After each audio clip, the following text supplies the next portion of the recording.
When I was a little girl, I found a four-leaf clover. It really didn't seem hard. It was just in front of me in the grass, and I picked it. But my very Irish dad thought I was the luckiest girl on earth, and he had it laminated so I can carry it with me forever. And then that day on, at the age of 9, it was my job to walk to the corner store every day to buy lottery tickets because I was lucky. You see, my dad only had an 8th grade education. As he would put it, he went to the school of hard knocks. And he only knew life as a member of a low-income family. And like so many other people, he believed the only way to achieve your dreams was by winning the lottery, that it took getting lucky to break the chains of poverty. My dad hoped that I was the family good luck charm, but what he didn't realize, and it took me a long time to understand too, is that I always had that four-leaf clover right here and right here. I never needed to carry one around in my pocket. Good morning, I'm Dawn Montecalvo, and I'm the president and CEO of the Guadalupe Center in Immokalee, Florida. And I don't believe in luck. Why leave it to chance when you can make choices to create the life you want?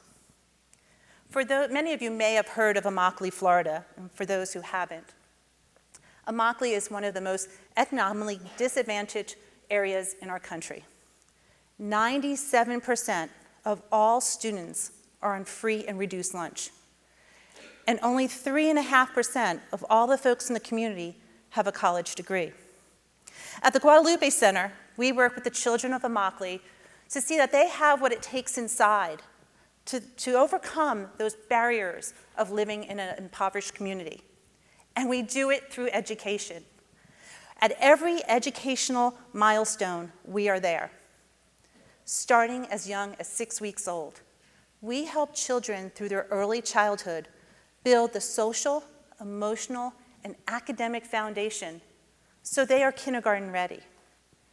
And then we're by their side in the early elementary years, making sure they have strong reading skills so they can read to learn. And when they enter high school, we are there to make sure they have the skills, the resources, and the confidence to become first-generation college students.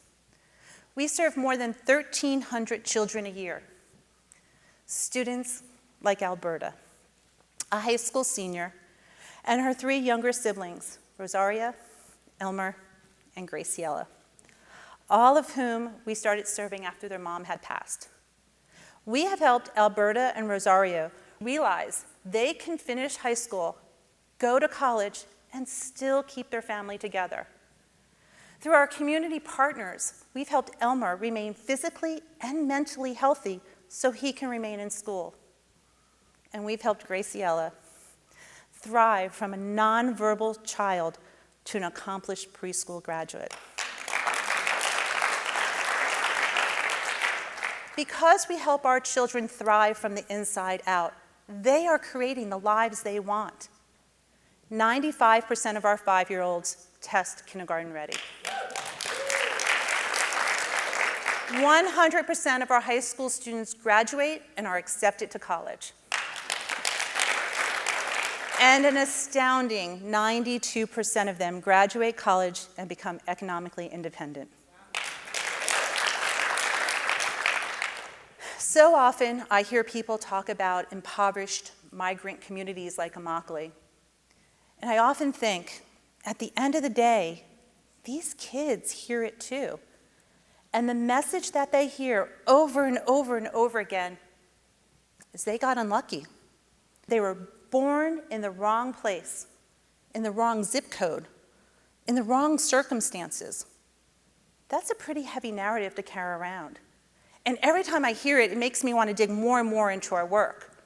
Because the truth is, these kids do need a quality education to help them believe in their innate capacities, more than anyone. You know, many years ago, I lost that laminated 4-leaf clover. But I still became a first-generation college graduate who broke the cycle of poverty for me and my family. And these young people need to know the same is possible for each of them. They need to know that they have everything it takes here and here to create the life they want. We have so many more students that we need to serve. I hope you will join us to offer them the quality education that they need so they can create the life they want, the life they deserve. Thank you.